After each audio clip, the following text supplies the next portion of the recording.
This build is a fun little project I'm doing for a customer.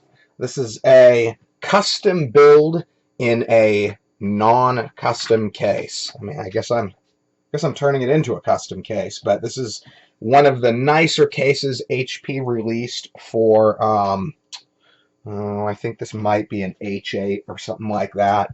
It's 2011, 2012, 2013 generation mid-level Core i series box in a fairly little bit snazzier case than HP's normal, just ugly POS case.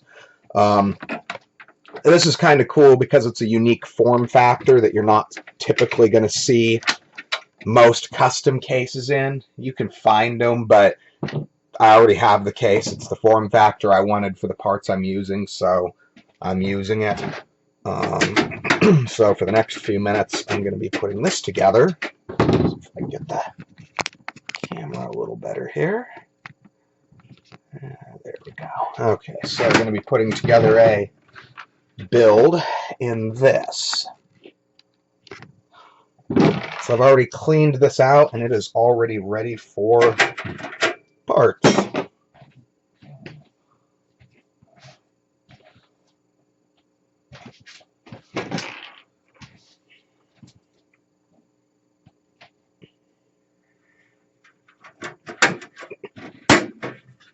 HP does their cases a little bit odd. The motherboard is oriented in an HP case, technically what would be upside down. Technically upside down and backwards, to be honest.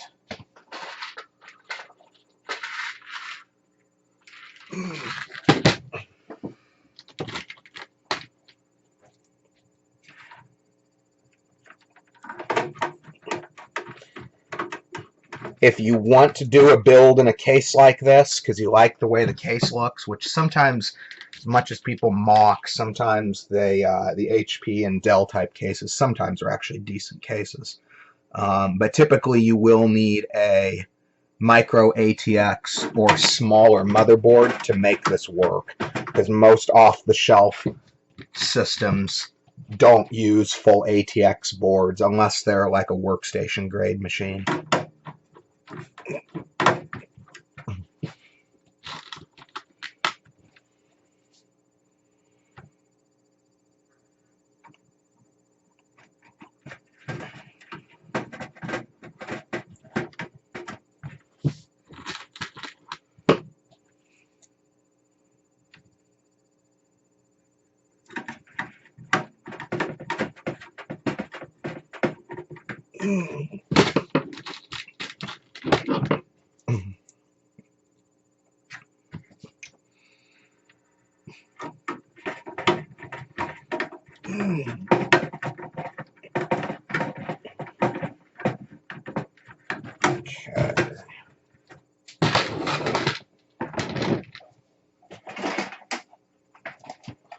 Oftentimes the space for a power supply is a little bit shorter, so you do need on the shorter side of power supply, I guess, depths to make this work as well.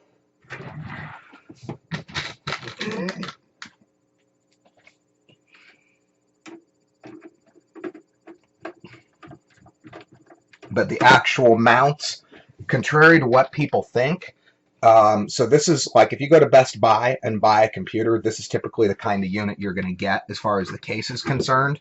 And people always think they're proprietary. I have to have an HP power supply to replace the power supply. I have to have an HP motherboard to replace the motherboard. And that's not the way it is. You can use off-the-shelf parts. Most of these units will accept off-the-shelf parts.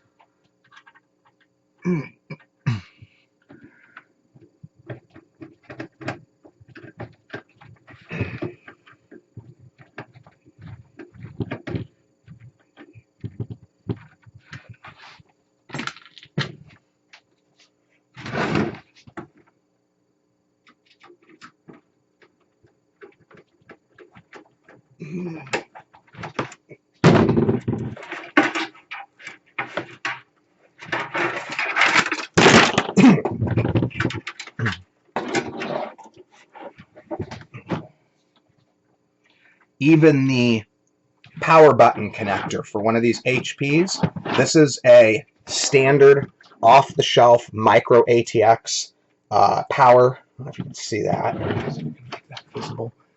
Standard front panel connector. Pretty much the majority of, except for a few units, most boards, micro ATX and smaller, use this specific configuration for power plug connectors. So this literally just plugs in straight into this Asus motherboard.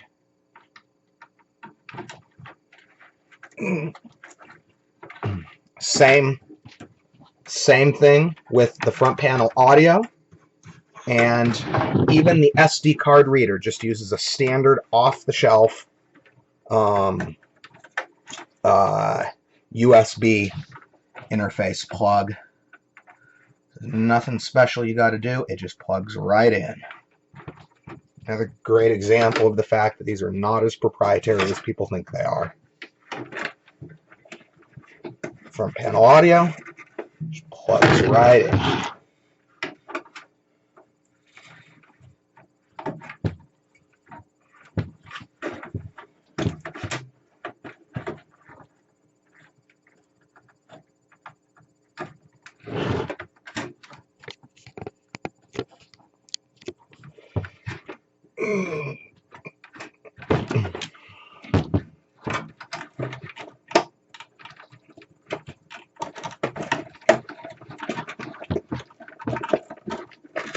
The only real complaint I have about these type boxes is I can't usually get quite the cable management that I like, but with a little bit of creativity, I can usually make it passable.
So this even has space for a full-sized video card. This is as big of a card as you are ever going to see. I mean, I guess there's a few there's a few third-party cards that are a little bit bigger. I think my my GTX 1080 Ti Asus Strix card is obviously a little bit bigger than this, but for a manufacturer original card, and NVIDIA would call it Founders Edition. I don't think I think AMD just calls it a reference edition card, but this is a standard large-sized, something like a GTX 1080 Founders or Founders Ti is going to be the same size as this card, and this will fit in this build. In fact, it'll fit with several inches. In fact, I could probably fit my 1080 Ti Strix in this case if I really wanted to make it work. If I just had an itching to make this build work with a card like that, I could make it work.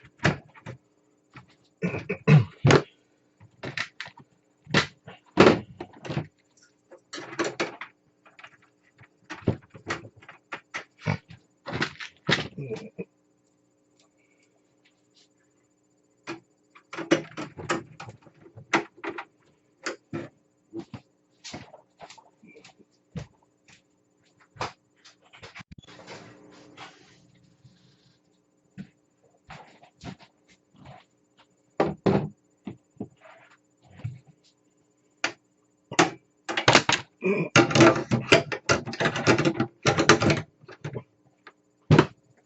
is a little bit unusual, the way they do the hard drive mount here, but it's actually very functional for this particular build's needs. Keeps the hard drive and heat from it out of the way of the video card, which is kind of nice.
And you no longer have to sacrifice features to get one of these small boards either. This particular board has it's slightly smaller than a micro ATX board, but it still has, what do we got? We still got 4 back-mounted USB ports with headers for 6 more, and you've still got 6 SATA ports on the board.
So it looks like in this case, it is tight enough that I do have to pull the video card out.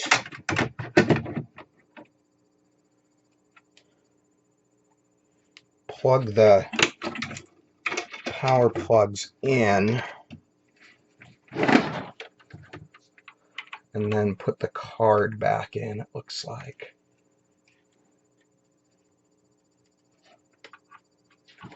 So it's a little tight, but not anything you can't get around.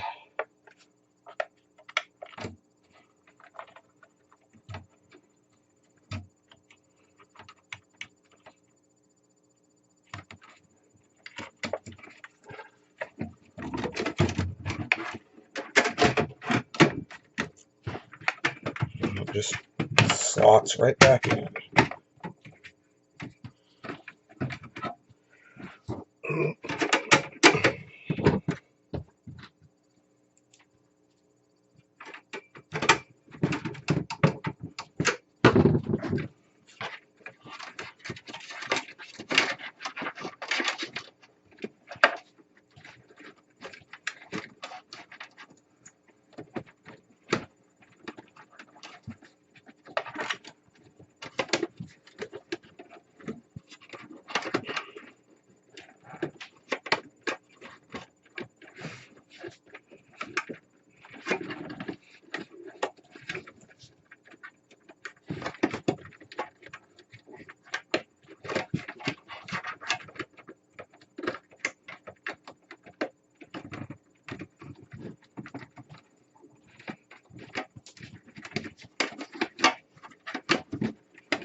So, there you have it.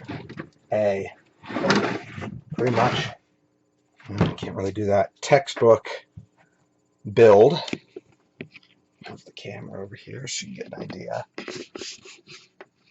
Textbook build in a standard, dang it, standard off-the-shelf case. Not even as tight as you'd think. Back end of the video card. I keep moving that wrong. There we go. Back end of the video card is a little bit tight, but as you can see, most of it is clear. The fan's more than sufficiently clear. There's definitely actually more space even than some larger builds that I do.